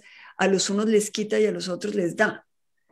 Y eso es terrible, porque hay tanta injusticia. Pero detrás de esa, digamos, de ese, es que ni siquiera es neoliberalismo. Me explico, ahí hay una cosa que es mucho más complicado que el neoliberalismo, porque yo creo que es una perversión del capitalismo. Es decir, es realmente es una manera de cooptar el Estado para beneficio propio, de muy pocas manos. Pero lo dramático de este asunto es que cuando finalmente los que se ven afectados toman la palabra, y por eso lo que dice Antonio es tan importante, el tema de la participación ciudadana. Es decir, mientras que no tengamos la posibilidad en Colombia de tener una participación ciudadana que se respete, se lleva a la gente a unas situaciones donde no puede protestar, porque protestar significa vandalismo, muertes. ¿Quién crea ese caos? ¿Quién crea esas muertes? Todo el mundo se echa la culpa. Pero lo que esto sí nos dice es que le sirve es a los que polarizan al país. Entonces mi llamado, si tengo un llamado que hacer, pues un llamado a todos, es que ni siquiera es que es a todos. Es que si nosotros queremos sacar a Colombia de esta locura, que ya comenzamos a sacarla con el proceso de paz, que ese ya fue un primer paso muy, muy importante. El segundo paso muy, muy importante es crear un consenso de país para poder salir de la polarización. Es decir, aquí mueren los que siempre han sido la carne de cañón en el país. Siempre son los mismos los que mueren. Los que mandan matar, están tranquilamente sentados conversando entre ellos.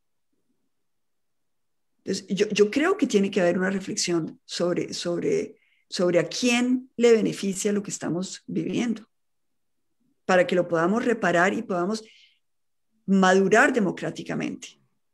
Ahora, yo quisiera volver a tomar las palabras de Viviana, porque yo también creo que lo que se está viviendo en la Alianza Verde es algo muy importante, porque yo creo que hay, bueno, y lo que decía Rodrigo Romero también, es decir, este es un momento de maduración política. Este es un momento muy, muy importante de maduración política. Y yo creo que la Alianza Verde puede ser un canal de esperanza para Colombia en muchos frentes, en particular en la reflexión. Tenemos que cambiar la narrativa y yo creo que tenemos que darle a Colombia una narrativa diferente, que no es la de Álvaro Uribe, de la muerte, de la confrontación, que no puede ser la de los polos, no puede ser la de los extremos, no puede ser la de la muerte y la violencia. Tenemos que encontrar otra narrativa. Por eso me gusta la narrativa climática, ecológica, porque podemos poner a todo el mundo a trabajar hacia un objetivo claro, que es la de la supervivencia. Aquí no hay ni ricos, ni pobres, ni buenos, ni malos, ni de izquierda, ni de derecha. Aquí es todo Colombia en un proyecto común, avanzando juntos para que las cosas comiencen a funcionar. Yo creo que esa es algo sobre lo cual nosotros podemos aportarle a Colombia. Gracias, Ingrid.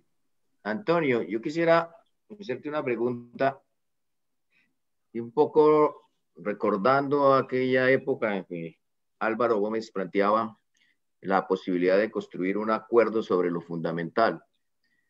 ¿Es posible que en este momento de crisis sea más viable ese acuerdo o está mucho más lejos?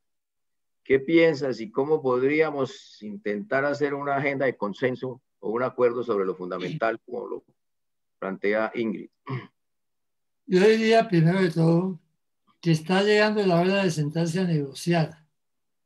Un movimiento de protesta que dure demasiado, que se vuelva indefinido, que sea muy largo, se va debilitando.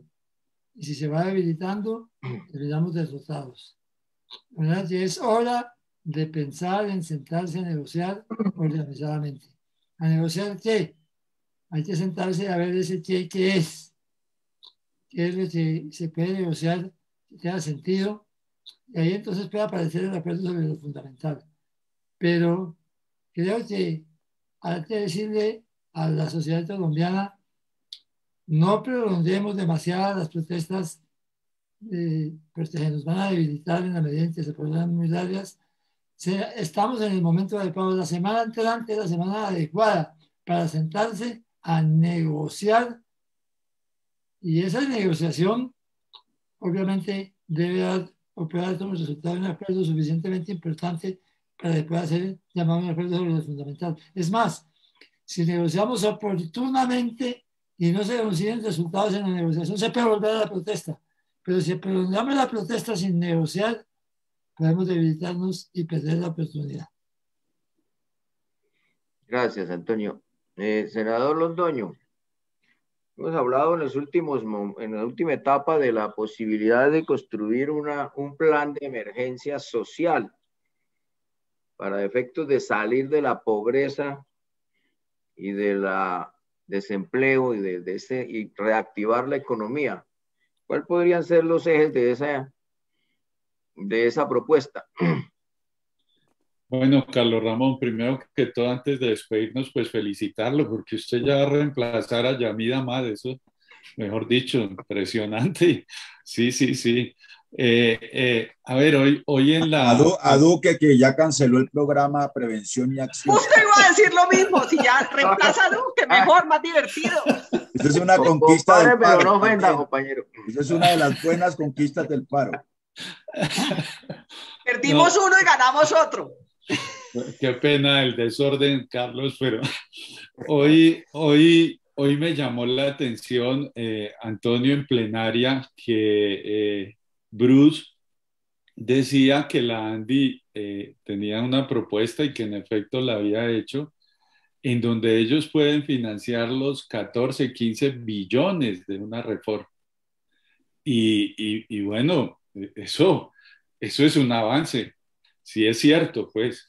Eso aunado pues a las propuestas que hemos hecho desde el Verde y que ha construido Iván Marulanda, me parece que son propuestas interesantes para lo que plantea Carlos. Pienso que el tema de la renta básica criolla puede ser interesante también. La renta básica, uno siempre recuerda a Daniel Raventós, es un español que fue uno de los que construyeron ese concepto de renta básica, es decir, una cantidad de dinero que se le dé a todos los ciudadanos por el hecho de ser ciudadanos, sería pues el derecho humano del siglo XXI. Pues obviamente todavía no la vamos a tener nosotros, pero sí podríamos tener pues ese subsidio que me parece que es interesante. Obviamente a las MIPYMES, a las pequeñas y medianas empresas, hay que darles una mano. Alrededor de 500,000 empresas en nuestro país quebraron. Es decir, eso es problemático y las MIPYMES producían casi que el 80% del empleo en nuestro país. Entonces ahí también hay que trabajar bastante. Yo insisto, quizá es porque es mi pasión, mi visión de futuro en la economía campesina. Si nosotros pudiéramos construir un campo productivo a través de asociatividad, a través de poder elaborar productos, yo pienso que nuestra economía podría también reactivarse, porque lo que está planteando el gobierno es la reactivación económica a través de la práctica de extracción. Entonces, por eso están tan afanados con el fracking, por eso están tan afanados con el cuento del carbón, por eso están tan afanados con las minas de Jericó, por eso están tan afanados, porque eso produce unos efectos inmediatos, pero a largo tiempo, pues el perjuicio que se le causa al ambiente es bien grave. Y entonces, pues va a ser peor el remedio que la enfermedad. Me parece que la reforma tributaria en este momento y como está la situación, nosotros hablar de reforma tributaria sería perverso, sería casi un suicidio. Entonces es cuestión de buscar todas esas fuentes de financiación. Se ha propuesto también que el Banco de la República también participe en ese proceso. Bueno, que se acabe con toda esa cantidad de exenciones que se le han dado a los grandes empresarios del país, a la banca. Es perverso que la banca nuestra el año pasado haya dicho que ganó 5 billones de pesos, cuando lo que le pedíamos en época de pandemia era que por lo menos no ganara, no perdiera, pero tampoco ganara. Es decir, si nos sentamos y vemos de dónde se pueden sacar esos recursos que son necesarios, pues se puede iniciar un proceso de reactivación interesante. Pero yo insistiría en la economía campesina, en la pequeña y mediana empresa, y bueno, el turismo es un renglón también muy importante, y pues, es un proceso que debe pasar por el colador del consenso que podamos tener. Y yo terminaría, Carlos, repitiendo la frase de Gramsci. Mire, las crisis como los partos que se dan en el ser humano o en los animales son dolorosas, pero a la larga producen cosas hermosas. Y cuando lo viejo está muriendo y lo nuevo se resiste en nacer, pues ese es un concepto de crisis que debe estar contextualizado en la esperanza. Me parece que las crisis son dolorosas, estamos viviendo tiempos aciagos, tiempos preocupantes, pero estoy seguro que si entre todos tenemos la capacidad, tenemos la sensibilidad de construir, vamos a tener sorpresas y vamos a tener pues un nuevo país. Ahora bien, hay que tener muy aguda la desconfianza, porque es que nuestra clase dirigente es experta. Recuerden ustedes desde prácticamente la poscolonia, la revolución de los comuneros, desde allá nos llevan traicionando, ¿no?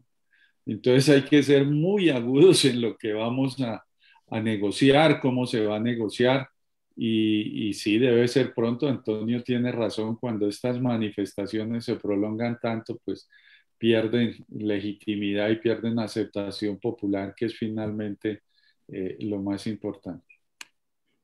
Bueno, muchas gracias. De verdad, Ingrid, un abrazo muy grande, un agradecimiento enorme por acompañarnos, muy felices de tenerte aquí con nosotros. Ojalá no sea la última vez, vamos a estarte molestando, vamos a estarte invitando para que nos acompañes en otros eventos, por favor. Y a todos los asistentes a este lanzamiento del Centro de Pensamiento, muchas gracias. Antonio, Jorge, Sanguino, Rodrigo, Viviana, todos los que están aquí hoy y que contribuyeron en este primer evento del Centro de Pensamiento. Gracias. Buena tarde. Ingrid, muchas gracias, Ingrid, Amén. Viviana, Antonio, Gracias. Rodrigo, Toño.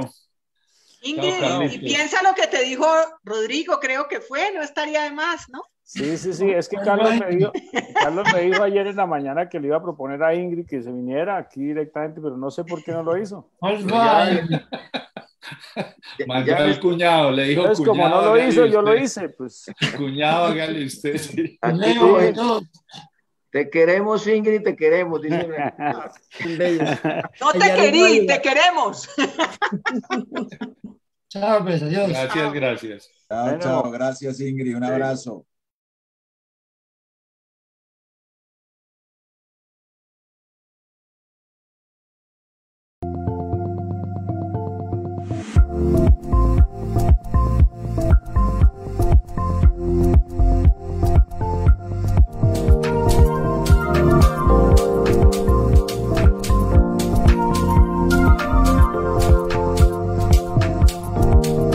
Tradicionalmente se ha planteado